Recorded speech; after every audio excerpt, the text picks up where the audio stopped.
3 حصے دنیا اسلام میں داخل ہو چکی تھی، 1/4 کونا یورپ کا، فرانس کی طرف کا رہ گیا تھا بس۔ تو ہمارے بڑے فرماتے ہیں جب امت حضور صلی اللہ علیہ وسلم کی محنت کو حضور صلی اللہ علیہ وسلم کے طریقے سے کر رہی تھی تو دین دنیا میں پھیل رہا تھا، اور حضور صلی اللہ علیہ وسلم کی امت جہنم سے بچ کر جنت کے راستے پہ پڑ رہی تھی۔ اور جب سے امت نے اس محنت کو، اس ذمہ داری کو چھوڑا ہے تو دوسروں تک تو دین پہنچانا دور کی بات ہے، مسلمان دین سے رہ گئے، علاقوں کے علاقے دین سے خالی ہو گئے، شہروں کے شہر، محلوں کے محلے اسلام سے خالی ہو گئے، دین سے خالی ہو گئے۔ اور یہ کیوں ہوا؟ کہ امت نے اپنی ذمہ داری کو چھوڑ دیا، اپنی ذمہ داری کو پورا کرنا چھوڑ دیا، اس لیے دنیا سے دین مٹنا شروع ہو گیا۔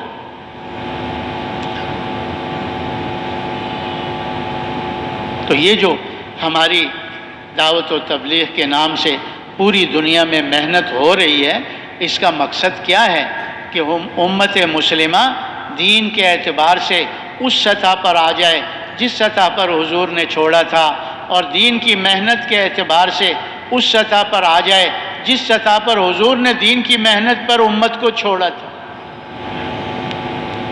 دین کے اعتبار سے امت کو کس سطح پر چھوڑا تھا کہ 100% ہر مسلمان اللہ کے سارے حکموں کو پورا کرنے والا تھا، پورے دین پر چلنے والا تھا، اللہ کے کسی حکم کو چھوڑ کر زندگی نہیں گزار رہا تھا۔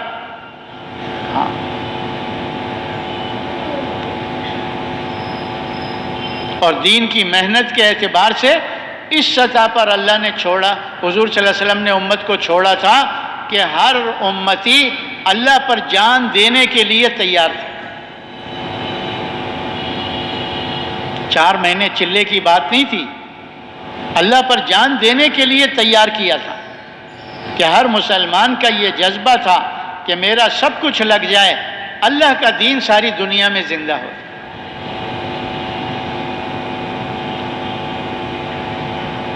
تو ہمارے بڑے فرماتے ہیں ہماری یہ جو محنت ہو رہی ہے ساری دنیا کے اندر، یہ اسی لیے ہو رہی ہے کہ امت مسلمہ پورے دین پر آ جائے، اور پورے دین کی محنت پر آ جائے، اور اس ترتیب پر آ جائے کہ اپنا سب کچھ اللہ پر، اللہ کے دین پر لگانے کے لیے تیار ہو جائے۔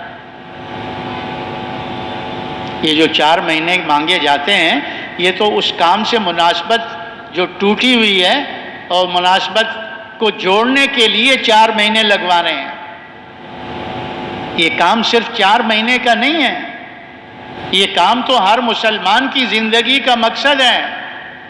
اور ہمارے بڑے فرماتے ہیں اس محنت کو کرتے کرتے مرنا ہے اور مرتے مرتے کرنا ہے۔ اس محنت کو کیا کرنا ہے بھائی؟ کرتے کرتے مرنا ہے اور مرتے مرتے کرنا ہے۔ یہ صرف حضور صلی اللہ علیہ وسلم کی اپنی دل کی چاہت یہی تھی۔ حضور صلی اللہ علیہ وسلم فرما رہے ہیں کہ میں اللہ کے راستے میں جاؤں، شہید کر دیا جاؤں، پھر زندہ کیا جاؤں، پھر شہید کر دیا جاؤں، پھر زندہ کیا جاؤں، پھر شہید کر دیا جاؤں۔ اللہ پر جان قربان کرنے پر چھوڑا، شہادت پر بات کو ختم کیا۔ اور یہی جذبہ ہر صحابی کے دل کا تھا۔ ایک صحابی دشمن کی قید میں آئے، ان کے ایک ساتھی کو کڑائی میں ڈالا تھا، تو ان کی آنکھوں میں آنسو آ گئے، تو کیا ڈر گیا ہے اب یہ اپنے دین چھوڑ دے گا۔ بادشاہ نے لالچ دی تھی کہ بیٹی بھی دوں گا، آدھی سلطنت بھی دوں گا، اسلام کو چھوڑ دے۔ اس نے کہا آنکھ بند کروں، اسلام سے نکل جاؤں، پھر آنکھ کھولوں تو اسلام میں اتنی دیر کے لیے بھی اسلام کو چھوڑنے کے لیے تیار نہیں ہوں۔ تو بادشاہ نے کہا پھر رویا کیوں؟ ہاں جی، موت کے ڈر سے تو رویا کیوں پھر؟ ان کا موت کے ڈر سے نہیں رویا، میں اس لیے رویا کہ ایک ہی جان ہے، ایک ہی دفعہ کڑائی میں ڈال دو گے معاملہ ختم ہو جائے گا۔ میں اس لیے رویا کہ میرے بدن پر جتنے بال ہیں اتنی میری جانیں ہو جائیں اور تم ایک ایک کر کے اس کڑھائی میں ڈالو، میری اتنی جانیں ہوں اور تم ایک ایک کر کے کیا کرو، اس کڑھائی میں ڈالو اللہ کے لیے۔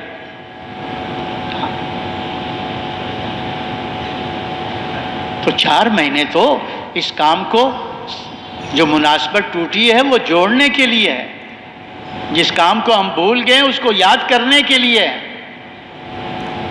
کیونکہ نکلے بغیر آدمی اس کام کو سمجھ نہیں سکتا اور نکلے بغیر اس کام کو سیکھ نہیں سکتا۔ ہر کام کو سمجھنے کے لیے اس کے لیے ماحول کی ضرورت ہوتی ہے، ہر کام کو سیکھنے کے لیے اس کے ماحول میں آنا پڑتا ہے، اور ہم عالمی نبی کے عالمی امتی ہیں، سارا عالم ہماری محنت کا میدان ہے۔ وَلِلَّهِ الْعِزَّةِ وَلِرَسُولِهِ وَلِلْمُؤْمِنِينَ، کہ اللہ کے لیے عزت ہے، اللہ کے رسول کے لیے ہے، اور کس کے لیے؟ ایمان والوں کے لیے ہے۔ اللہ نے عزت کے لیے یہ نہیں بتایا کہ بڑی کوٹھی میں رہتا ہو، بڑی گاڑی میں بیٹھتا ہو، بڑھیا لباس پہنتا ہو، بڑھیا کھانے کھاتا ہو۔ اللہ نے ان دنیا کی چیزوں میں سے کسی چیز کو نہیں بتایا، ایمان کو بتایا۔ ایمان کو، ایمان ہوگا اللہ عزت سے نوازے گا، چاہے چٹائی پہ بیٹھا ہوا کیوں نہ ہو، کھدر کا موٹا چھوٹا کیوں نہ پہنا ہوا ہو، پیر میں جوتی پوری نہ ہو، لیکن اللہ پاک کیا کریں گے؟ کیا کریں گے؟ عزت سے نوازیں گے۔ یہ تو انسان کو دھوکہ لگا ہوا ہے۔ ہاں، عزت سے نوازیں یہ انسان کو۔ یہ جو لوگوں کو دیکھتے ہیں نا کہ سلوٹ مار رہے ہیں، یہ جو گزرتے ہیں نا، وہ سپاہی کھڑپ کر کے ہاتھ لگاتا یوں، اور اس کے جانے کے بعد کہتا ہے فلاں چلا گیا، ماں بہن کی گالیاں بھی دے دیتے ہیں۔ اس کو عزت نہیں کہتے، اس کو کیا نہیں کہتے بھائی؟ عزت نہیں کہتے۔ عزت تو اللہ پاک محبت دل میں ڈالتے ہیں، اس دل کے محبت سے آدمی قدر کرتا ہے، عزت کرتا ہے۔ جب بندہ اللہ کے قریب ہوتا ہے نا تو اللہ پاک جبرائیل علیہ کو بلا کے کہتے ہیں میں فلاں بندے سے محبت کرتا ہوں، تم بھی اس سے محبت کرو۔ جبرائیل علیہ السلام آسمانوں کے فرشتوں میں جا کے کہتے ہیں اللہ پاک اس بندے سے محبت کرتا ہے اور میں جبرائیل بھی اس سے محبت کرتا ہوں، اے آسمان کے فرشتوں تم بھی اس سے محبت کرو۔ کہتے ہیں وہ فرشتے جو اللہ کے تکوینی امور پر مامور ہیں، وہ زمین پر آتے رہتے ہیں، ان کا آنا جانا ہوتا ہے، کوئی بارش کے ساتھ آ رہا ہے، کوئی روزی پہنچانے کے لیے آ رہا ہے، کوئی کسی ہوا پہنچانے کے لیے آ رہا ہے۔ اللہ نے تکوینی امور فرشتوں کے ذمے لگائے، تو جب وہ آتے ہیں تو انسان اس زمین کے اندر اللہ پاک ان لوگوں کے دلوں میں ان کی محبت ڈال دیتا ہے کہ لوگ بھی اس سے محبت کرتے ہیں، اور صرف لوگ نہیں بلکہ جانور بھی، حیوان بھی، درندے بھی ان سے محبت کرتے ہیں، سانپ بچھو بھی ان سے محبت کرتے ہیں جو انسان کے دشمن ہیں۔ تو اللہ تبارک و تعالیٰ عزت دیتے ہیں ایمان کی برکت سے۔ دوسری آیت میں فرماتے ہیں ایمان والوں کے دلوں کو سکون اللہ کی یاد سے ملتا ہے، اللہ کے ذکر سے ملتا ہے۔ فرمایا غور سے سن لو، دلوں کو سکون اللہ کی یاد سے ملتا ہے۔ الا بذکر اللہ تطمئن القلوب، غور سے سنو، دلوں کا اطمینان اور سکون اللہ کی یاد میں ہے۔ جی ہاں، علماء اکرام فرماتے ہیں یہاں جو ذکر سے مراد ہے نا صرف تسبیح نہیں ہے بلکہ حال کے امر کو پورا کرنا ہے، کہ جس وقت میں اللہ کا جو امر متوجہ ہو اس کو پیارے نبی کے طریقے سے پورا کرنا، یہ اس وقت کا ذکر ہے۔ جی ہاں، موسیٰ علیہ الصلوۃ والسلام سے اللہ پاک فرما رہے ہیں نماز کو قائم کرو میری یاد کے لیے، میرے ذکر کے لیے۔ روزہ کیا ہے؟ اللہ کی یاد ہے۔ زکوٰۃ کیا ہے؟ اللہ کی یاد ہے۔ حج کیا ہے؟ اللہ کی یاد ہے۔ ماں باپ کی خدمت کیا ہے؟ اللہ کی یاد ہے۔ غریبوں، مسکینوں، یتیموں، بیواؤں کی خبر گیری کرنا یہ اللہ کی یاد ہے۔ اپنے عزیزوں کے ساتھ صلہ رحمی کرنا یہ اللہ کی یاد ہے۔ پڑوسیوں کے ساتھ اچھا سلوک کرنا یہ اللہ کی یاد ہے۔ یہ جتنے بھی اللہ تعالیٰ نے احکامات دیے ہیں اپنے یاد کرنے کے لیے دیے ہیں۔ تو حال کے امر کو پورا کرنا، اسی لیے دوسری آیت میں اللہ فرما رہے ہیں من اعرض عن ذکری فإن له معیشۃ ضنکا، کہ جو ہمارے ذکر سے اعراض کرتا ہے ہم اس کی دنیا کی زندگی کو تنگ کر دیتے ہیں، اور قیامت کے دن اس کو اندھا اٹھائیں گے۔ وہ کہے گا یا اللہ میں تو دنیا میں آنکھوں والا تھا، آج مجھے اندھوں میں کیوں کھڑا کر دیا؟ اللہ پاک فرمائیں گے میری آیتیں آئیں، احکامات آئے اور تم آنکھیں بند کر کے گزر گئے، دیکھا بھی نہیں کہ اللہ کا کیا حکم ہے۔ تو تم دنیا میں اندھے بن کر چل رہے تھے، اس لیے آج تم کو اندھوں میں کھڑا کر دیا ہے۔ تو حال کے امر کو پورا کرنا، جی ہاں، اسی میں اللہ پاک نے دنیا اور آخرت کی کامیابی بتائی ہے۔ جی ہاں، اور یہ دنیا اس کی خوشیاں بھی عارضی ہیں، اس کے غم بھی عارضی ہیں، اس کی پریشانیاں بھی عارضی ہیں، اس کی راحت بھی عارضی ہیں۔ موت پر یہ سب ختم ہو جائے گا، لیکن موت سے ایمان اور اعمال صالحہ پر جو اللہ پاک دروازہ کھولیں گے نا کامیابی کا، وہ کھلتا چلا جائے گا۔ کہتے ہیں فرشتے آئیں گے موت کے وقت اس روح کو نکالنے کے لیے، اور پھولوں کے گلدستے ان کے ہاتھوں میں ہوں گے، اور اس انسان کو جنت کی ایک ایک نعمت کی خوشخبری دے رہے ہوں گے، اور یہ روح بدن میں پھڑکے گی کہ جلدی سے نکلوں، اور بڑے آرام سے اسرائیل علیہ السلام روح کو لے کر جمع کر کے اور اللہ کی بارگاہ میں لے جانے کے لیے آسمانوں پر چلیں گے۔ اس روح کا آسمانوں میں استقبال ہوگا، اللہ کی طرف سے اعزاز ہوگا کہ اس کو اعلیٰ علیین جنتیوں کی روحوں کے ساتھ رکھ دو۔ یہاں رشتہ دار غسل دینے میں، کفن پہنانے میں، اور پھر لے کر اس کو فرشتے پہلے ہی غسل دے دیتے ہیں اور جنت کا کفن پہنا دیتے ہیں، اور جب اس کو لے کے چلتے ہیں اور قبر میں اتارتے ہیں تو قبر کہتی ہے تیرا آنا مبارک ہو، جتنے میرے پہ چلتے تھے ان سب پہ تو مجھے پسند تھا، آج میرے پیٹ میں آیا ہے تو میرے بہترین سلوک کو دیکھ لے گا۔ منتہائے نظر تک قبر کھول دی جائے گی، جنت کی کھڑکی کھول دی جائے گی، جنت کا بسترا بچھا دیا جائے گا،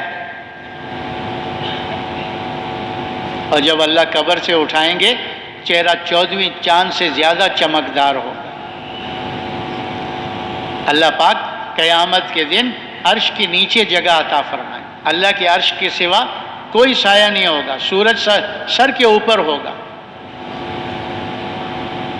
اور اللہ پاک نور کے ممبروں پر ان کو بٹھائیں گے، مشک اور عنبر کے ٹیلوں پر سیر کروائیں گے، کیونکہ اللہ تبارک و تعالی اپنے بندوں پر دو فکریں جمع نہیں کرتا، جو دنیا میں فکر مند ہوتا ہے وہ آخرت میں بے فکر ہوگا، اور جو دنیا میں بے فکری سے چل رہا ہے وہ آخرت میں بڑا فکر مند ہوگا۔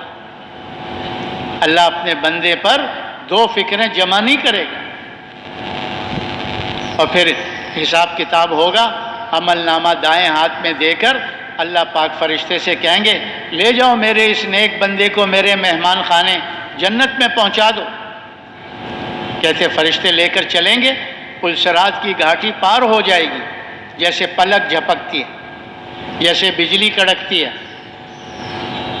1500 سال کا راستہ، پلک جھپکتے بھی گزر جائے گا، اور فرشتے اس کو جنت کے دروازے پہ لے جا کر کھڑا کریں گے کہ یہ تیری جنت ہے، یہ اللہ کا مہمان خانہ ہے جو تیرے لیے ہے، جاؤ جنت میں داخل ہو جاؤ۔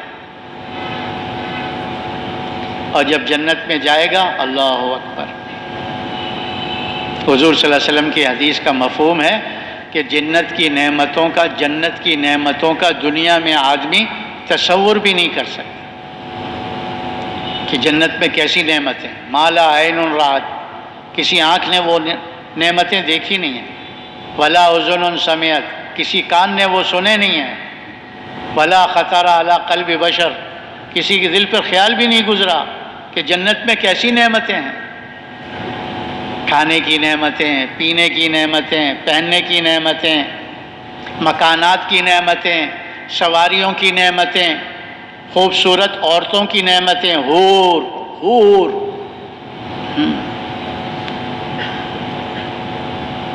جب سارے جنتی جنت میں پہنچ جائیں گے نا تو کا اعلان ہو جائے گا، ہمیشہ کی زندگی ہے، کبھی موت نہیں آئی، ہمیشہ کی جوانی ہے، کبھی بڑھاپا نہیں آئے گا، ہمیشہ کی صحت ہے، کبھی بیماری نہیں آئے گی، اور جو لذت پہنچانے کے لیے نعمتیں دی جا رہی ہیں یہ تمہارے استعمال کرنے سے نہ کم ہوں گی نہ ختم ہوں گی۔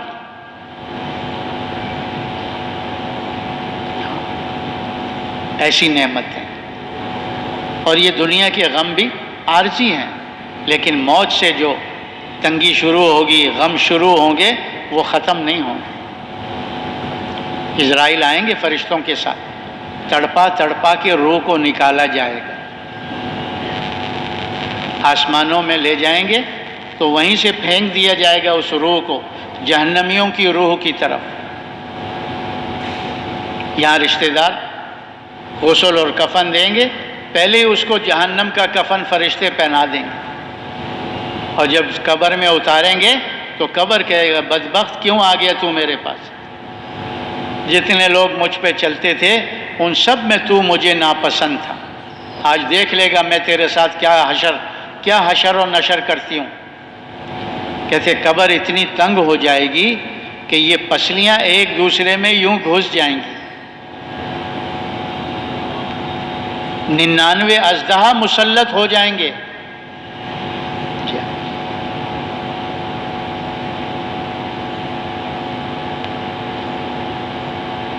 جہنم کی کھڑکی کھول دی جائے گی، جہنم کی آگ کا بسترا اس کے نیچے ہوگا، اور جب اللہ قبر سے اٹھائیں گے تو سیاہ چہرہ ہوگا، ہائے افسوس، ہائے شرمندگی کے نعرے لگا رہا ہوگا، اور اللہ سورج کے نیچے قیامت کے دن کھڑا کر دیں گے، اور یہ اپنے گناہوں پر روئے گا، اور کتنا روئے گا، سمندروں برابر۔ ہاں، لیکن وہ رونا اس کے کام نہیں آئے گا۔ دنیا میں اگر انسان اللہ کے خوف سے 2 آنسو کے قطرے بہا لے، اس جہنم کو بجھانے کے لیے، اس جہنم کی آگ کو بجھانے کے لیے کافی ہے۔ قیامت کے دن سمندروں برابر روئے گا، لیکن وہ رونا اس کے کام نہیں آئے گا۔ حساب کتاب میں سختی ہوگی، اور پھر بائیں ہاتھ کو سینہ چیر کر پیٹھ کے پیچھے سے کھینچ کر نکالا جائے گا، اور اس کی کتاب کو اس کے اوپر لاد دیا جائے گا، عمل نامے کو، اور اللہ فرشتے سے فرمائیں گے کھینچو اس بدبخت کو، پھینک دو میرے جیل خانے جہنم کے اندر۔ فرشتے منہ کے بل گھسیٹتے ہوئے پلسرات پر کھینچیں گے، ٹکڑے ٹکڑے ہو کر جہنم کی وادی میں پہنچ جائے گا۔ جہنم کی وادی، جہنم کیا ہے؟ جیسے جنت اللہ کا مہمان خانہ ہے، ایسی جہنم اللہ کا جیل خانہ ہے۔ جیسے جنت کے آدمی دنیا میں نعمتوں کا تصور نہیں کر سکتا، ایسے ہی جہنم کی تکلیفوں کا بھی دنیا میں تصور نہیں کر سکتا کہ وہاں کی کتنی بڑی مصیبت ہے، کتنی بڑی تکلیف ہے، کتنے سخت عذاب ہیں، کتنا بڑا غم ہوگا۔ ہاں، دنیا میں آدمی اس کا تصور نہیں کر سکتا. یہ جو دنیا کی آگ سے جہنم کی آگ 70 درجے تیز ہوگی. کہتے ہیں ایک جہنمی کو جہنم کی آگ سے نکال کر دنیا کی آگ میں ڈال دیا جائے تو اس کو نیند آ جائے گی. کوئی ایک انگارہ اپنے ہاتھ پہ رکھ سکتا ہے؟ ایک چنگاری نہیں برداشت کر سکتا. جہنمی اس دنیا کی آگ میں سو جائے گا.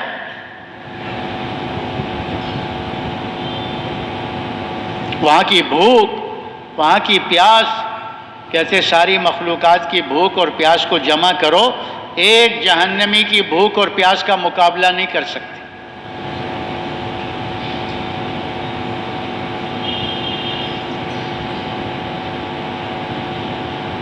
اسی کو اللہ تبارک و تعالیٰ نے فرمایا وَمَنْ زُحْزِحَ عَنِ النَّارِ وَأُدْخِلَ الْجَنَّةَ فَقَدْ فَازَ، کہ قیامت کے دن جو جہنم سے بچا لیا گیا اور جنت میں داخل کر دیا گیا، پس تحقیق یہ انسان کامیاب ہو گیا. آج تو کامیابی کے نعرے لگ رہے ہیں نا، میں کامیاب، میں کامیاب، میں کامیاب. وہ تو پتہ چلے گا، ہاں کل پتہ چلے گا کون کامیاب.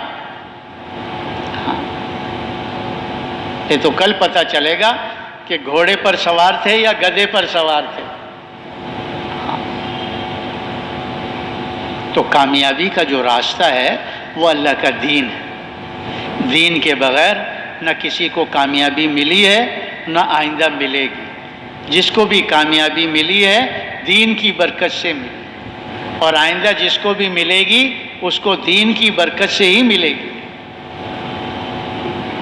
اب یہ جو دین ہے نا، یہ انسانوں کی زندگی میں محنت سے آتا ہے. قرآن کریم میں اللہ پاک کا ارشاد ہے وَالَّذِينَ جَاهَدُوا فِينَا لَنَهْدِيَنَّهُمْ سُبُلَنَا وَإِنَّ اللَّهَ لَمَعَ الْمُحْسِنِينَ. اللہ پاک فرما رہے ہیں جو ہمارے دین کے لیے جد و جہد کرتے ہیں، کوشش و محنت کرتے ہیں، ہم ان کو ہدایت کے راستوں پہ چلا دیتے ہیں.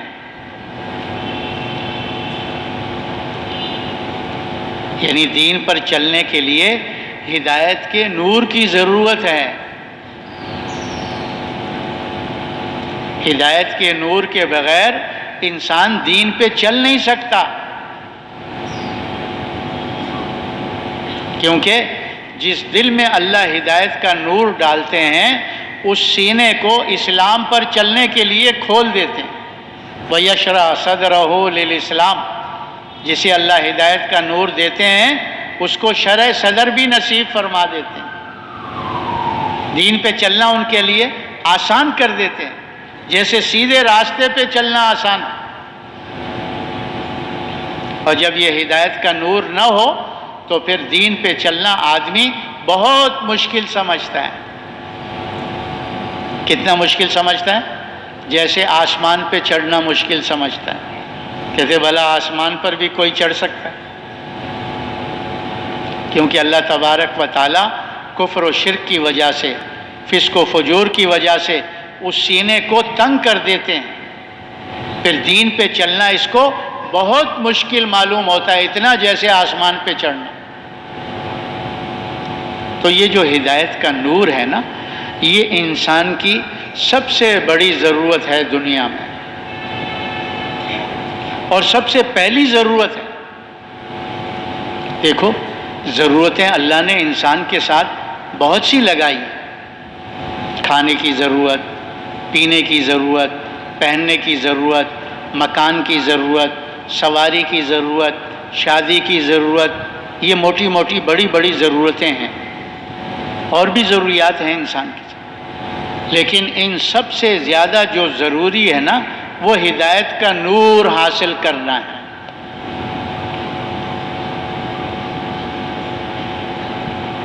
کس کا نور حاصل کرنا؟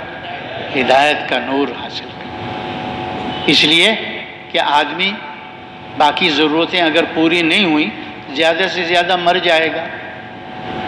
بھوک پیاس سے مر گیا، سردی گرمی سے مر گیا، کپڑے نہیں تھے، مکان نہیں تھا، سردی گرمی لگ گئی، مر گیا، لیکن اس وجہ سے وہ جہنم میں نہیں جائے گا۔ لیکن اگر ہدایت کے بغیر مر گیا تو سیدھا کدھر جائے گا؟ بولو کدھر جائے گا؟ سیدھا جہنم میں جائے گا۔ تو ہدایت انسان کی اس دنیا میں سب سے بڑی اور سب سے پہلی ضرورت ہے۔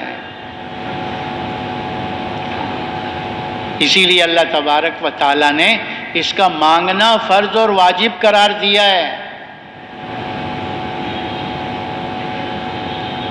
ویسے تو ہر چیز مانگنے کی ترغیب ہے کہ اللہ سے مانگو، چھوٹی سی چھوٹی چیز بھی اللہ سے مانگو، بڑی سے بڑی چیز بھی اللہ سے مانگو۔ اللہ مانگنے کو پسند فرماتے ہیں، جو نہیں مانگتا اللہ اس سے ناراض ہوتے ہیں۔ ہاں، حضور صلی اللہ علیہ وسلم نے فرمایا اگر تمہارے جوتے کا تسمہ بھی ٹوٹ جائے تو وہ بھی کس سے مانگو؟ اللہ سے مانگو۔ ہاں، لیکن ہدایت کا مانگنا فرض اور واجب قرار دیا گیا ہے کہ یہ انسان کی اتنی بڑی ضرورت ہے کہ اس کے بغیر انسان کا کوئی چارہ کار نہیں ہے، اس کے بغیر انسان کا گزارا نہیں ہے۔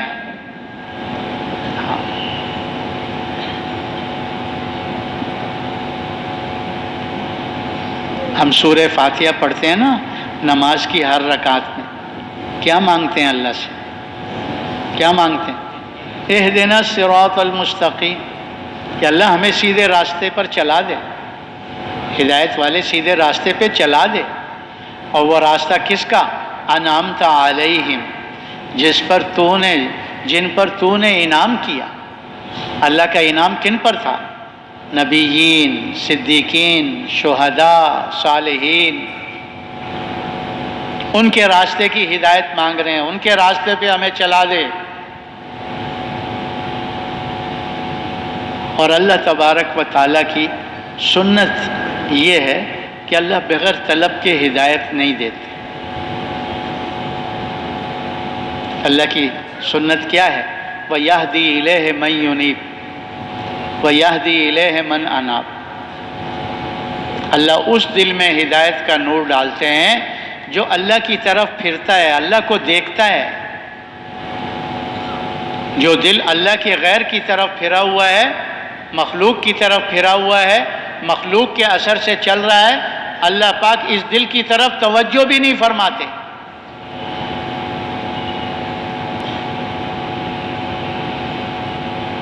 تو اللہ تبارک و تعالیٰ نے اس انابت اللہ پیدا کرنے کے لیے، اس ہدایت کے لیے نبیوں اور رسولوں کو دنیا میں بھیجا۔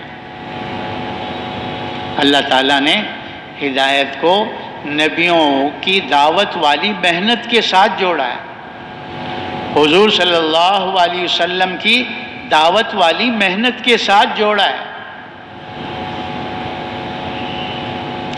جب قومیں گمراہ ہو جاتی، ہدایت کے راستے کو چھوڑ کر ضلالت اور گمراہی کے راستے پہ پڑ جاتے تو اللہ نبیوں کو بھیجتے تھے، کیونکہ اللہ تبارک و تعالیٰ نہیں چاہتے کہ میرے بندے ناکام ہو جائیں۔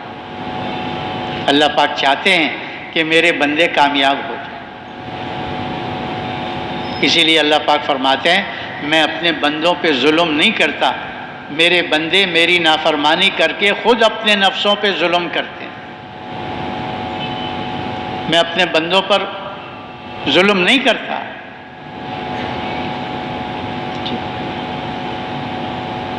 تو نبی آ کر دعوت کی محنت فرماتے تھے، اس دعوت میں 3 نفی اس بات کرتے تھے تاکہ انسان کے دل کا رخ اللہ کی طرف پھرے اور اللہ اس دل میں ہدایت کا نور ڈال دے۔ تو نبی پہلا نفی اس بات یہ کرتے تھے، مخلوق کی نفی کرتے تھے اور خالق کی ذات و صفات کا اس بات کرتے تھے کہ مخلوق مخلوق ہے، مخلوق سے کچھ نہیں ہوتا، سب کچھ کرنے والے کون ہیں؟ ایک اکیلے اللہ ہیں۔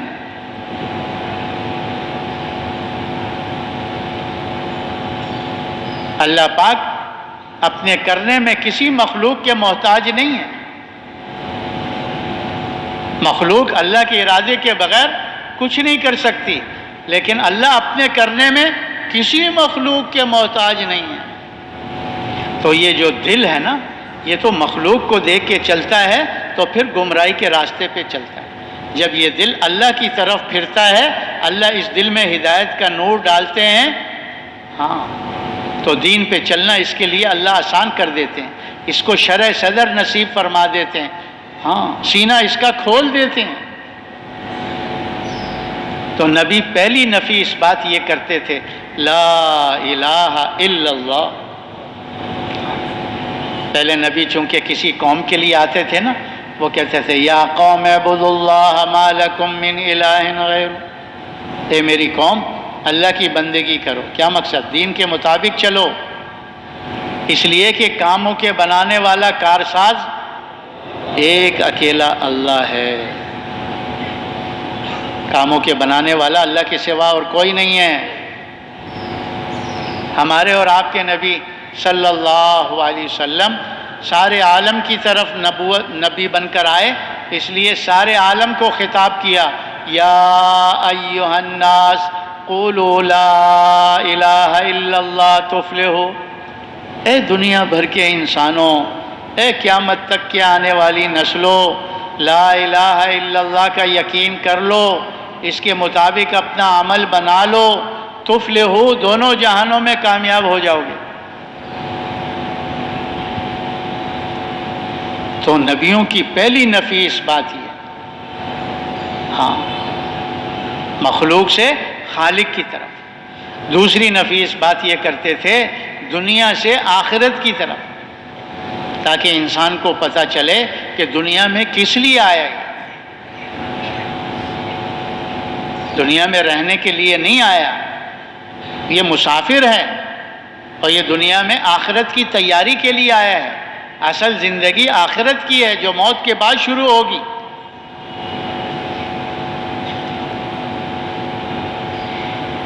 کہ دنیا کے دھوکے میں انسان نہ رہے، یہ رنگ رنگیلیاں اس کو دھوکے میں نہ ڈالیں کہ آخرت کو ہی بھول جائے.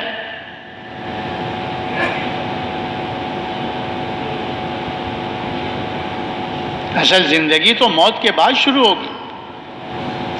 تو دنیا سے آخرت کی طرف ان کی دعوت ہوتی.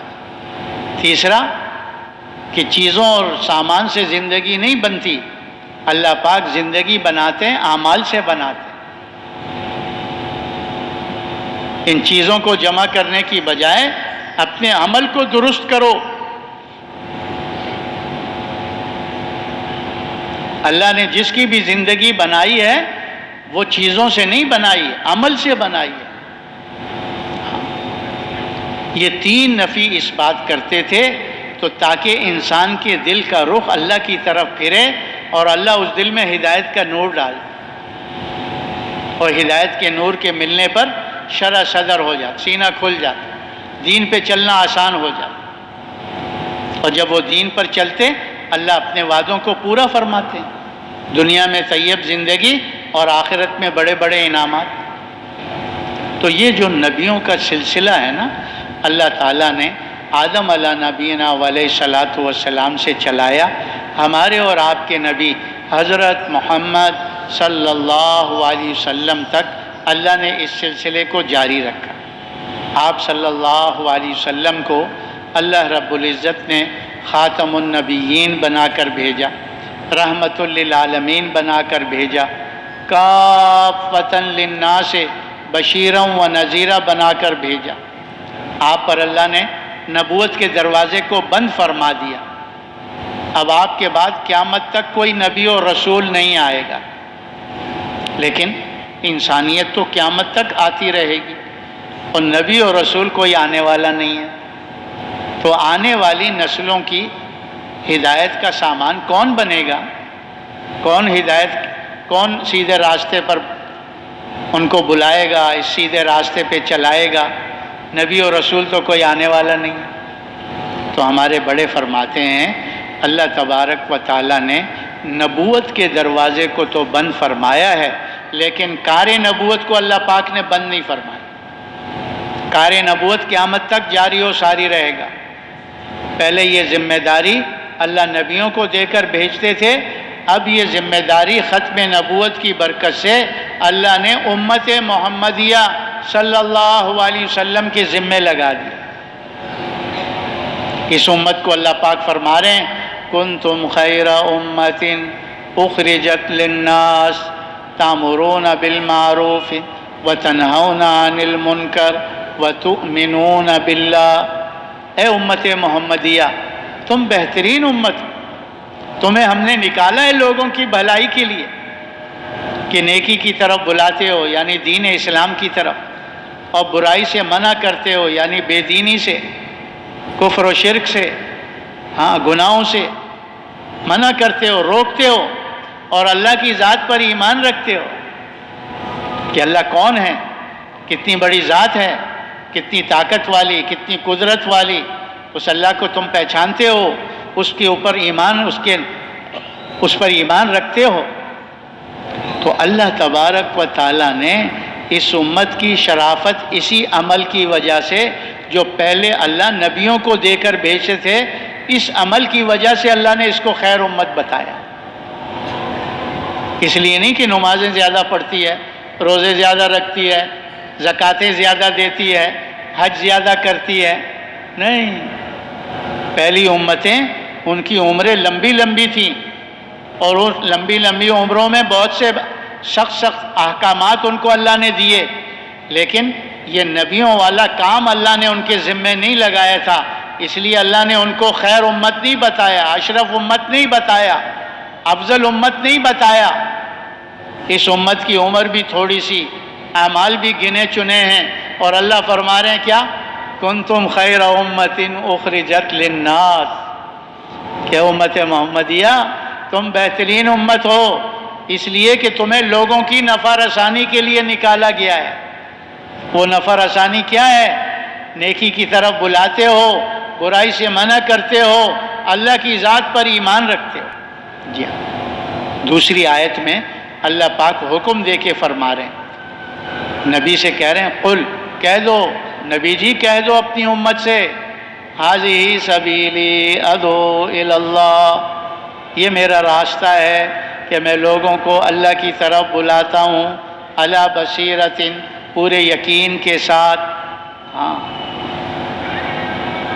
انا ومن اتبعنی، یہ اللہ کی طرف بلانا پورے یقین کے ساتھ میرا بھی کام ہے، اور جس نے میرا اتباع کیا ان کا بھی یہی کام ہے۔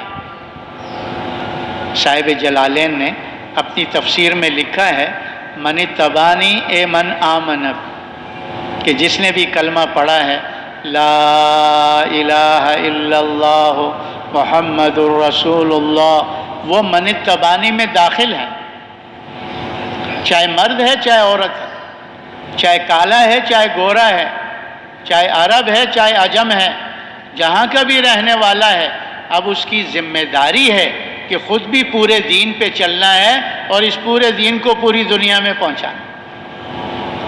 اس لیے ہمارے بڑے فرماتے ہیں دین تو 23 سال میں مکمل ہوا، لیکن دین کی محنت پہلے دن سے ہی حضور نے امت سے شروع کروا دی۔ ابو بکر رضی اللہ عنہ مردوں میں سے، خدیجہ رضی اللہ عنہ عورتوں میں سے، علی رضی اللہ عنہ بچوں میں سے، زید بن حارثہ رضی اللہ عنہ غلاموں میں سے، ان 4 طبقوں سے وہ معاشرہ آباد تھا۔ حضور نے پہلے دن سے ہی ان کو اپنے ساتھ اس دعوت کی محنت میں جوڑ دیا، اور ان کو دعوت کی محنت پہ ڈال دیا، اور ان کو بتا دیا انا خاتم النبیین لا نبی بعدی ولا امت بعدکم، کہ میں آخری نبی ہوں، میرے بعد اب کوئی نبی نہیں آئے گا، اور تم آخری امت ہو، تمہارے بعد اب کوئی امت آنے والی نہیں ہے۔ تو ہمارے بڑے فرماتے ہیں حضور صلی اللہ علیہ وسلم نے امت کو پہلے دین کی محنت پر کھڑا کیا۔ 23 سال میں جیسے جیسے دین آتا گیا وہ خود بھی عمل کرتے رہے اور دوسروں تک پہنچاتے رہے، اور جب تک امت حضور کی محنت کو حضور کے طریقے پر کرتی رہی تو خود بھی پورے دین پر تھی اور پورا دین پوری دنیا میں پہنچ رہا تھا۔ حضرت عمر رضی اللہ عنہ کے زمانے میں 22 لاکھ مربع میل تک اسلام پھیل گیا۔ حضرت معاویہ رضی اللہ عنہ کے زمانے تک 70 لاکھ مربع میل تک اسلام پھیل گیا۔ پھر امیہ خلفاء آئے، عمر بن عبدالعزیز رحمۃ اللہ علیہ، پھر عباسیہ خلیفہ آئے، ہارون رشید رحمۃ اللہ علیہ۔ اس وقت تک 3 حصے دنیا اسلام میں داخل ہو چکی تھی، 1/4 کونا یورپ کا، فرانس کی طرف کا رہ گیا تھا بس۔ تو ہمارے بڑے فرماتے ہیں جب امت حضور صلی اللہ علیہ وسلم کی محنت کو حضور صلی اللہ علیہ وسلم کے طریقے سے کر رہی تھی تو دین دنیا میں پھیل رہا تھا، اور حضور صلی اللہ علیہ وسلم کی امت جہنم سے بچ کر جنت کے راستے پہ پڑ رہی تھی۔ اور جب سے امت نے اس محنت کو، اس ذمہ داری کو چھوڑا ہے تو دوسروں تک تو دین پہنچانا دور کی بات ہے، مسلمان دین سے رہ گئے، علاقوں کے علاقے دین سے خالی ہو گئے، شہروں کے شہر، محلوں کے محلے اسلام سے خالی ہو گئے، دین سے خالی ہو گئے۔ اور یہ کیوں ہوا؟ کہ امت نے اپنی ذمہ داری کو چھوڑ دیا، اپنی ذمہ داری کو پورا کرنا چھوڑ دیا، اس لیے دنیا سے دین مٹنا شروع ہو گیا۔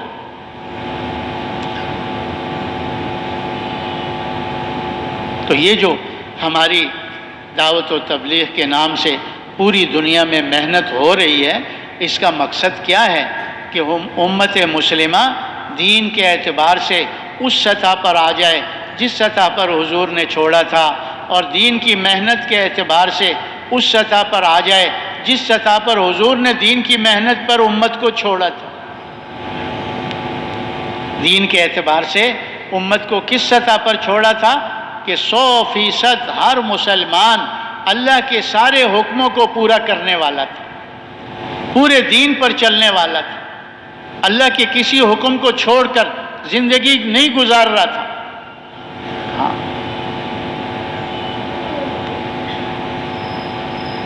اور دین کی محنت کے اعتبار سے اس سطح پر اللہ نے چھوڑا، حضور صلی اللہ علیہ وسلم نے امت کو چھوڑا تھا کہ ہر امتی اللہ پر جان دینے کے لیے تیار تھا۔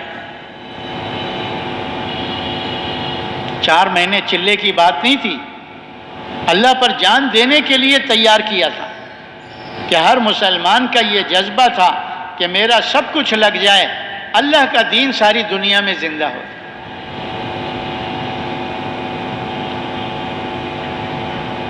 تو ہمارے بڑے فرماتے ہیں ہماری یہ جو محنت ہو رہی ہے ساری دنیا کے اندر، یہ اسی لیے ہو رہی ہے کہ امت مسلمہ پورے دین پر آ جائے، اور پورے دین کی محنت پر آ جائے، اور اس ترتیب پر آ جائے کہ اپنا سب کچھ اللہ پر، اللہ کے دین پر لگانے کے لیے تیار ہو جائے۔ یہ جو 4 مہینے مانگے جاتے ہیں، یہ تو اس کام سے مناسبت جو ٹوٹی ہوئی ہے اور مناسبت کو جوڑنے کے لیے 4 مہینے لگوا رہے ہیں۔ یہ کام صرف 4 مہینے کا نہیں ہے، یہ کام تو ہر مسلمان کی زندگی کا مقصد ہے۔ اور ہمارے بڑے فرماتے ہیں اس محنت کو کرتے کرتے مرنا ہے اور مرتے مرتے کرنا ہے۔ اس محنت کو کیا کرنا ہے بھائی؟ کرتے کرتے مرنا ہے اور مرتے مرتے کرنا ہے۔ یہ صرف حضور صلی اللہ علیہ وسلم کی اپنی دل کی چاہت یہی تھی۔ حضور صلی اللہ علیہ وسلم فرما رہے ہیں کہ میں اللہ کے راستے میں جاؤں، شہید کر دیا جاؤں، پھر زندہ کیا جاؤں، پھر شہید کر دیا جاؤں، پھر زندہ کیا جاؤں، پھر شہید کر دیا جاؤں۔ اللہ پر جان قربان کرنے پر چھوڑا، شہادت پر بات کو ختم کیا۔ اور یہی جذبہ ہر صحابی کے دل کا تھا۔ ایک صحابی دشمن کی قید میں آئے، ان کے ایک ساتھی کو کڑائی میں ڈالا تھا، تو ان کی آنکھوں میں آنسو آ گئے، تو وہ کیا ڈر گیا ہے ابھی اپنے دین چھوڑ دے گا۔ بادشاہ نے لالچ دی تھی کہ بیٹی بھی دوں گا، آدھی سلطنت بھی دوں گا، اسلام کو چھوڑ دے۔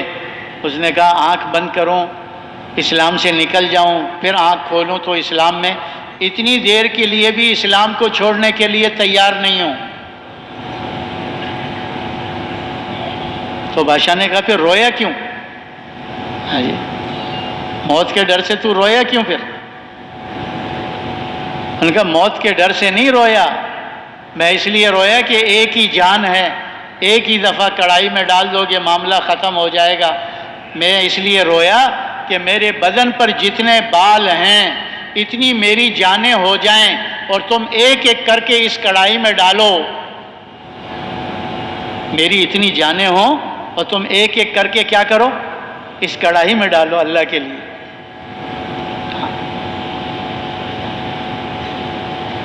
تو 4 مہینے تو اس کام کو جو مناسبت ٹوٹی ہے وہ جوڑنے کے لیے ہے، جس کام کو ہم بھول گئے اس کو یاد کرنے کے لیے ہے، کیونکہ نکلے بغیر آدمی اس کام کو سمجھ نہیں سکتا اور نکلے بغیر اس کام کو سیکھ نہیں سکتا۔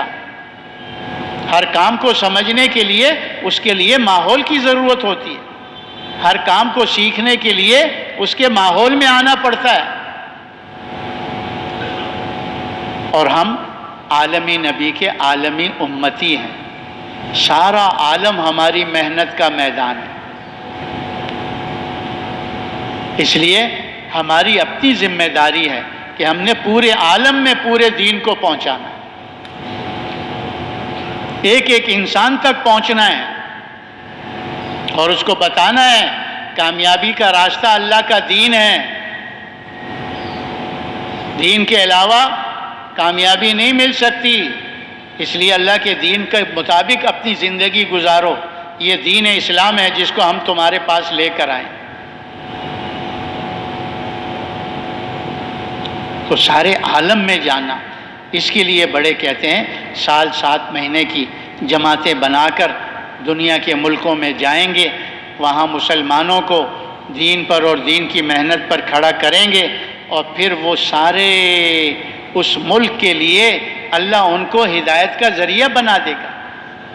ہاں، اس ملک میں اللہ کا دین زندہ ہو جائے گا۔ اسی طریقے پر اپنے ملک کے اندر دور دراز کے علاقے ہیں جہاں عمومی جماعتیں نہیں جا سکتی، وہاں سال کی پیدل جماعتیں چلتی ہیں اور جاتی ہیں۔ ایسے علاقے ہیں جہاں ہمارے پاکستان میں وہاں ان بیچاروں کو کلمہ تک یاد نہیں، اپنے مردوں کو بغیر جنازے کی نماز کے دفنا رہے ہیں، کوئی مولوی نہیں ملتا ان کو۔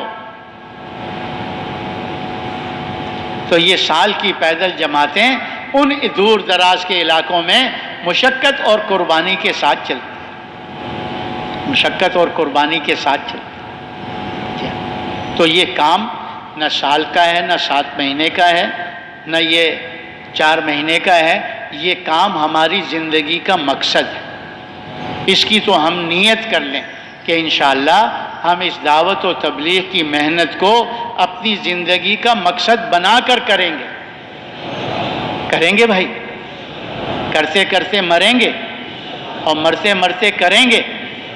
جو کرتے کرتے مریں گے اور مرتے مرتے کریں گے وہ ذرا کھڑے ہو جاؤ، کھڑے ہو جاؤ، کھڑے ہو جاؤ تھوڑا سا، اللہ کو دکھاؤ کہ ہم تجھ پر جان دینے کے لیے تیار ہیں، انشاءاللہ جان دینے کے لیے تیار ہیں انشاءاللہ۔ ہاں، کھڑے رہو، کوئی بیٹھا ہوا نہ ہو، کوئی بیٹھا ہوا نہ ہو، کہ اللہ پاک دیکھ رہے ہیں، اللہ سن رہے ہیں، اللہ ہمیں دیکھ رہے ہیں، اے اللہ تو ہمیں اس پر جما دے آمین اور اس پر ہمیں آگے چلا دے آمین کہ ہم تجھ پر تیرے دین پر جان دینے والے بن جائیں۔ آمین۔ اپنی جگہ پر بیٹھ جاؤ، اپنی جگہ پر بیٹھ جاؤ، اپنی جگہ پر بیٹھ جاؤ، جانا نہیں ہے، جانا نہیں ہے، بس تھوڑی سی دیر کے لیے اپنی جگہ پر بیٹھ جاؤ۔ اب جو ساتھی صبح سے نقد چلے 4 مہینے کے لیے تیار ہیں وہ اپنی جگہ پر کھڑے ہو جائیں، کھڑے ہو جاؤ ماشاءاللہ۔ صبح سے جو تیار ہیں نقد، کھڑے ہو جاؤ، کھڑے ہو جاؤ، جلدی جلدی کھڑے ہو جاؤ، جی ہاں کھڑے ہو جاؤ ماشاءاللہ، بیٹھ جاؤ بھائی، ان سے کھڑے ہو جاؤ، کھڑے ہو جاؤ ماشاءاللہ، جو صبح سے نقد تیار ہے۔ ہاں ہمت کرو، ہمت کرو۔ ہمارے بڑے یہ فرماتے ہیں آدھا مجمع جو شب جمعہ میں آئے نا، آدھا مجمع اللہ کے راستے میں جائے، آدھا مجمع مقام پر جا کے پھر محنت کر کے پھر شب جمعہ میں اکٹھے ہو جائیں، پھر آدھا مجمع اللہ کے راستے میں جائیں۔ اب بیٹھنے والے دیکھ لیں، یہ جو کھڑے ہیں آدھا مجمع ہو گیا؟ کیوں بھائی؟ بیٹھنے والے دیکھ لو، بیٹھنے والے زیادہ ہیں یا کھڑے ہونے والے زیادہ ہیں؟ بولو بولو بولو۔ اچھا اب ایک دوسرے سے ذرا بات کرو، ایک دوسرے کو کھڑا کرو ماشاءاللہ۔ آپ لوگ کھڑے رہو، اللہ کی طرف متوجہ رہو، کھڑے رہو بھائی، کھڑے رہو۔ اس کو کہو کھڑے ہو جاؤ بھائی، کھڑے رہو۔ وہ جو ساتھی بیٹھ گیا ہے کھڑے ہو جاؤ بھائی، جو نقد تیار ہے کھڑے ہو جاؤ۔ اچھا ایک دوسرے سے ذرا بات کرو، کیا مسئلہ ہے، کیوں نہیں جا رہے؟ ایک دوسرے کو تیار کرو۔ آپ لوگ کھڑے رہو، اللہ سے مانگتے رہو۔ وہ بیٹھ گیا بھائی، کھڑے رہو نا، اللہ کے بندے تم پر دیکھ کر ترس آئے گا اللہ۔ وہ کھڑے ہو جاؤ بھائی، وہ جو بیٹھ گیا، اللہ کے بندے تھوڑا سا کھڑے ہو جاؤ۔ ہاں کھڑے ہو جاؤ جی، ایک دوسرے سے ذرا بات کرو۔ صبح سے نقد چلے 4 مہینے کے لیے، کھڑے ہو جاؤ، کھڑے ہو جاؤ ماشاءاللہ۔ آپ لوگ جو کھڑے ہو نا، اللہ کی طرف متوجہ رہو کہ اللہ آدھے مجمع کو قبول کر لے کم سے کم۔ جی کھڑے ہو جاؤ، کھڑے ہو جاؤ ماشاءاللہ۔ ایک دوسرے سے بات کرو نا، اختلاط کرو، تیار کرو ایک دوسرے۔ جی جو تیار ہوتا رہے اس کو کھڑا کرتے رہو۔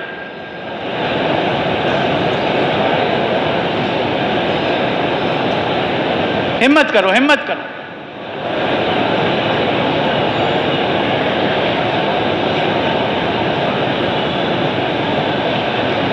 جلدی جلدی کھڑے ہو جاؤ ماشاءاللہ۔ وہ کھڑے ہو گئے ماشاءاللہ، وہ بھی کھڑے ہو گئے ماشاءاللہ، جلدی جلدی ماشاءاللہ۔ جو بھی وہ بھی تیار ہو کے کھڑا ہو رہا ماشاءاللہ، کھڑے ہو جاؤ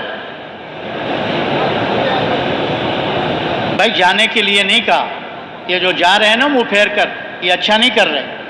اپنی جگہ پر بیٹھے رہو اگر کھڑے نہیں ہونا تو۔ وہ دیکھو جوان کھڑے ہو گئے ماشاءاللہ، اللہ ان کی جوانی میں برکت عطا فرمائے، اللہ ان کی دنیا بھی بنائے آخرت بھی بنائے، اللہ ان کو ساری دنیا میں پھرائے۔ ہاں کھڑے ہو جاؤ، جلدی جلدی دعائیں لے لو ماشاءاللہ۔ مبارک مہینے ہیں، مبارک مہینے کے دن ہیں۔ وہ کھڑا ہو گیا ماشاءاللہ، اللہ اس کی جوانی میں برکت دے، اللہ ان کی دنیا اور آخرت کو بنا دے، آمین، اللہ آخرت کی منزلیں آسان فرما دے، آمین۔ ہاں کھڑے ہو جاؤ ماشاءاللہ۔ وہ کھڑے ہو گئے ماشاءاللہ، کھڑے ہو جاؤ، جلدی جلدی کھڑے ہو جاؤ، سب کے لیے دعا کریں گے ماشاءاللہ ماشاءاللہ۔ اور دیکھو وہ جوان کھڑا ہو گیا، اللہ تیری دنیا اور آخرت کی ساری مرادیں پوری کرے بھائی۔ اور کھڑے ہو جاؤ ماشاءاللہ ماشاءاللہ، ہمت کرو، ہمت کرو۔ ہاں ماشاءاللہ، اللہ پاک قبول فرمائے، ساری دنیا میں پھرائے اپنے دین کے لیے۔ جلدی جلدی کھڑے ہو جاؤ، جلدی جلدی، اور کھڑے ہو جاؤ، اور کھڑے ہو جاؤ ماشاءاللہ۔ او ماشاءاللہ ماشاءاللہ، تم جلدی جلدی کھڑے ہو جاؤ، میں سب کھڑے ہونے والے کے لیے دعا اکٹھی کر دیتا ہوں۔ جلدی جلدی کھڑے ہو جاؤ، جلدی جلدی ماشاءاللہ۔ وہ کھڑا ہو گیا، اور کھڑے ہو جاؤ ماشاءاللہ، اور کھڑے ہو جاؤ جلدی جلدی۔ آدھا مجمع تو کھڑا ہونا چاہیے جو صبح سے اللہ کے راستے میں نکل جائے ماشاءاللہ ماشاءاللہ ماشاءاللہ ماشاءاللہ۔ جلدی جلدی کھڑے ہو جاؤ، جلدی جلدی ماشاءاللہ ماشاءاللہ ماشاءاللہ۔ اور ہمت کرو، اور ہمت کرو۔ ہاں دیکھو نا، اسکولوں کی چھٹیاں ہو گئی، کالج کی چھٹیاں ہو گئی ہیں، اب طلباء کا وقت تو اللہ کے راستے میں لگنا چاہیے، اساتذہ کا وقت اللہ کے راستے میں لگنا چاہیے۔ موقع ہے، عید کو کس لیے دیکھ رہے ہیں؟ کھڑے ہو ماشاءاللہ ماشاءاللہ۔ بھائی دیکھو، عید تو خوشی کا دن ہوتا ہے نا، تو جس کے گھر میں کوئی جنازہ پڑا ہو وہ خوشی مناتا؟ بولو بولو، آج بتاؤ کس کے گھر میں اللہ کے احکامات کے جنازے نہیں پڑے، حضور کی سنتوں کے جنازے نہیں پڑے؟ ہم خوشی تو اس دن منائیں گے جب ساری دنیا میں اسلام کا جھنڈا، اسلام کا کلمہ بلند ہوگا، وہ ہماری خوشی کا دن ہے۔ ہاں جلدی جلدی کھڑے ہو جاؤ، جلدی جلدی ماشاءاللہ۔ وہ کھڑے ہو گئے، وہ کھڑے ہو گئے ماشاءاللہ ماشاءاللہ۔ جلدی جلدی کھڑے ہو جاؤ ماشاءاللہ۔ صبح سے جو نقد تیار ہے چلے 4 مہینے کے لیے، واہ واہ واہ واہ، وہ کھڑے ہو گئے ماشاءاللہ ماشاءاللہ ماشاءاللہ۔ اچھا یہ جتنے بھی کھڑے ہیں نا، یہ سب ادھر آ جاؤ تشکیل والوں کے پاس، 19 نمبر ستون پہ آ جائیں۔ چلو یہ ان کو راستہ دے دو بھائی، یہ جتنے بھی کھڑے ہیں نا یہ راستہ دینے کا آپ کو ثواب ہوگا، ان کو جانے کا ثواب۔ 19 نمبر ستون میں تشریف لے جائیں گے، 19 نمبر ستون۔ اے اللہ ان کی جان مال میں برکت نصیب آمین۔ فرما، اے اللہ ان کی نسلوں کو قبول فرما، آمین۔ اے اللہ جلدی ان کو یہ راستہ دے دو، اور جو تیار ہو رہا ہے ان کے ساتھ چلے جاؤ بھائی، جماعتیں انشاءاللہ بنے گی، اللہ خوش رکھے آپ کو۔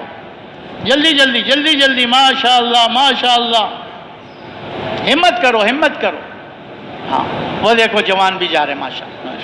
اللہ پاک ان کی جوانی میں برکت نصیب فرمائے، آمین۔ ان سے اپنے دین کا کام لے لے۔ آمین۔ ہاں کھڑے ہو جاؤ، جلدی جلدی پہنچو بھائی تشکیل والوں کے پاس۔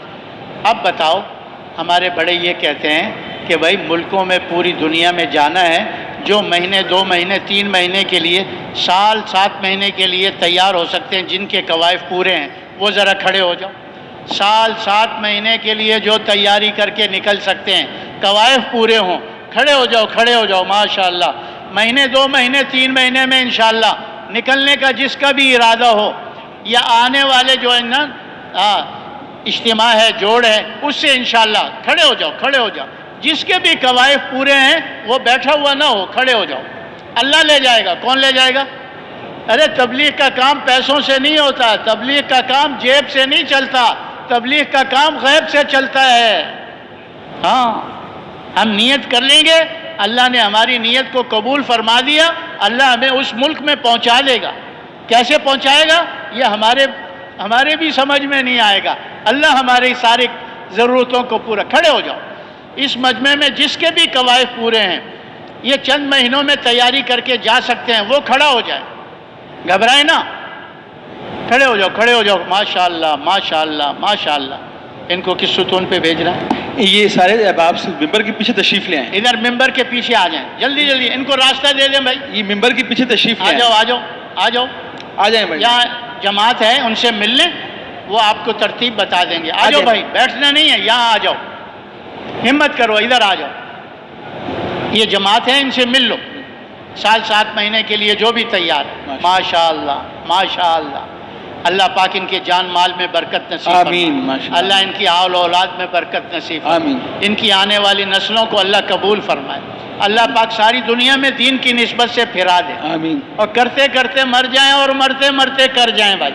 کھڑے ہو جاؤ کھڑے ہو جاؤ، جن کے بھی قوائف پورے ہیں، چلو چلو ادھر چلو، آ جاؤ آ جاؤ۔ جس نے بھی ماشاءاللہ نیت کر لی ہے جائیں گے، اللہ لے جائے گا، ہاں اللہ لے جائے گا۔ آ جاؤ آپ ادھر ممبر کے پیچھے آ جائیں، محراب کے پیچھے باہر کھلی جگہ ہے نا، وہاں جماعت بیٹھی ہے، ان سے ذرا مل لیں۔ آ جاؤ بھائی، ان کو راستہ دے دو۔ اچھا وہ مجمع جو کہتے ہیں باہر تو نہیں جا سکتے، اپنے ملک میں پیدل چل سکتے ہیں، سال کی پیدل جماعتیں جو سال کے لیے خود تیار ہے، جماعت تیار ہے، وہ ذرا کھڑا ہو جائے سال کے لیے ماشاءاللہ، ہمت کرو، سال اندرون کے لیے ماشاءاللہ، کھڑے رہو کھڑے رہو، سال اندرون کے لیے کھڑے رہو ماشاءاللہ، کھڑے رہو، سال اندرون کے لیے ہمت کرو سال اندرون کے لیے۔ اس میں تو نہ زیادہ خرچہ ہے اور نہ پاسپورٹ اور ویزے کا مسئلہ ہے، اپنے ملک میں پیدل چلنا ہے، ایک جگہ سے دوسری جگہ، کبھی پہاڑوں پر اترنا چڑھنا، کبھی صحراؤں میں چلنا، کبھی جنگلوں میں چلنا، ماشاءاللہ سال اندرون کے لیے۔ کھڑے ہو جاؤ، خود تیار ہے یا اپنی مسجد سے جماعت تیار کرے گا؟ کھڑے ہو جاؤ ماشاءاللہ، ہمت کرو ہمت کرو۔ یہ ساتھی کدھر جائیں گے؟ اچھا ممبر کے پیچھے آ جائیں، آ جاؤ بھائی، سال اندرون والے بھی ادھر آ جاؤ، سال اندرون والے بھی اندر آ جاؤ۔ اچھا اب یہ ہے، بڑے کہتے ہیں سالانہ چلہ، ماہانہ سے روزہ، روزانہ 2.5 گھنٹے، یہ تو 4 مہینے کے بعد ہم سب کے لیے ضروری ہے۔ اب جو کیفیت 4 مہینے میں بنی ہے نا، اس دینداری کو برقرار رکھنے کے لیے سالانہ چلہ ضرور لگے، ماہانہ سے روزہ ضرور لگے، روزانہ 2.5 گھنٹے گھر گھر کی محنت ضرور ہو۔ لیکن اگر ہم یہ کہیں کہ دوسروں تک دین پہنچے، اس کے لیے ہمیں آگے بڑھنا پڑے گا۔ سالانہ 4 مہینے، ماہانہ 10 دن، روزانہ 8 گھنٹے۔ ہاں وہی کہہ رہا ہوں، سال میں 4 مہینے، ماہانہ 10 دن اور روزانہ 8 گھنٹے۔ جب ہم اس سیڑھی پر آئیں گے نا، انشاءاللہ دین دنیا میں پھیلنا شروع ہو جائے گا۔ اور پھر فرمایا یہ سیڑھی کی دوسرا اسٹیپ ہے، اس سے بھی آگے بڑھنا ہے۔ وہ کیا ہے کہ دنیا سے باطل ختم ہو، حق زندہ ہو، اس کے لیے ہمیں وقت کی قید سے نکلنا پڑے گا۔ جب اللہ کا حکم آ جائے، جب اللہ کے دین کا تقاضا آ جائے، ہمیں کوئی چیز نہ روکے، ہم اس تقاضے کے لیے تیار ہوں، چاہے خروج کے لیے ہے چاہے مقام کے لیے۔ یہ ہدف ہے، اس ہدف تک پہنچنا ہے۔ اب جو ہر سال 4 مہینے کے لیے تیار ہیں وہ اپنی جگہ پر کھڑے ہو جائیں۔ ہر سال 4 مہینے، ہر سال 4 مہینے، جلدی جلدی کھڑے ہو جاؤ، جلدی جلدی، ماشاءاللہ ماشاءاللہ۔ ہم سالانہ 4 مہینے لگائیں گے، انشاءاللہ 8 مہینے میں اللہ برکت دے دے گا، سارے سال کا انتظام ہو جائے گا انشاءاللہ۔ انشاءاللہ ہاں، ہم 8 مہینے، ہاں بس 8 مہینے کام کیا اپنے مقام کی محنت کے ساتھ، سالانہ 4 مہینے اللہ کے راستے میں، سالانہ 4 مہینے اللہ کے راستے میں۔ ہاں، پھر دیکھو اللہ پاک کیسے دین کو دنیا میں پھیلاتا ہے۔ دین تو قربانی سے پھیلتا ہے۔ ہاں، اور کھڑے ہو جاؤ، اور کھڑے ہو جاؤ۔ اے اللہ ان کھڑے ہونے والوں کو قبول فرما، آمین، ان کی نسلوں کو قبول فرما، آمین، ان کو ساری دنیا میں دین کے پھیلنے کا سبب و ذریعہ بنا۔ جلدی جلدی کھڑے ہو جاؤ، جلدی جلدی کھڑے ہو جاؤ، ماشاءاللہ ماشاءاللہ۔ ہر سال 4 مہینے اور ہر مہینے 10 دن اور روزانہ 8 گھنٹے، 8 گھنٹے، اور کھڑے ہو جاؤ ماشاءاللہ، اور کھڑے ہو جاؤ۔ اچھا یہ کدھر جائیں گے؟ ان ساری احباب سے گزارش ہے، ہر سال 4 ماہ کے جو کھڑے ہوئے ہیں یہ راہداری میں تشریف لے جائیں، شمال کی طرف ہے نا، مشرق یہاں کا بیٹھنا نہیں ہے ابھی چلے جائیں، وہاں راہداری میں چلے جائیں۔ وہاں ساتھی لے لیں گے آپ کو جی ہاں، انشاءاللہ۔ چلیں ان کو راستہ دے دیں بھائی، ہر سال 4 مہینے والوں۔ اور ان سب کی تشکیل مشورے سے ہوگی انشاءاللہ۔ جی ہاں، مشورے سے جانا ہوگا، خط لے کے جانا ہوگا۔ جی، وہاں بھی تشکیلیں اس پرچے کو، خط کو دیکھ کر کی جائیں گی۔ راہداری میں آپ کو احباب ہاں، لینے کے لیے موجود ہیں۔ چلیں جی، چلیں ماشاءاللہ، چلیں، ہمت کریں، ہمت کریں جی، ہمت کریں، ہمت کریں۔ اچھا آپ لوگ کیا کریں گے بھائی؟ آپ لوگ کیا کریں گے؟ ابھی آدھا مجمع تو نہیں ہوا، تھوڑا سا آپس میں ایک دوسرے سے بات تو کر لو۔ کسی تقاضے پر ہم شب جمعہ میں جائیں، کسی نہ کسی تقاضے پر ہماری تشکیل ہونی چاہیے۔ ذرا ایک دوسرے سے بات کرو، بات کرو، اور کھڑے ہو جاؤ دونوں، بات کرتے کرتے دونوں کھڑے ہو جاؤ کہ میں اس تقاضے پر، یہ اس تقاضے پر۔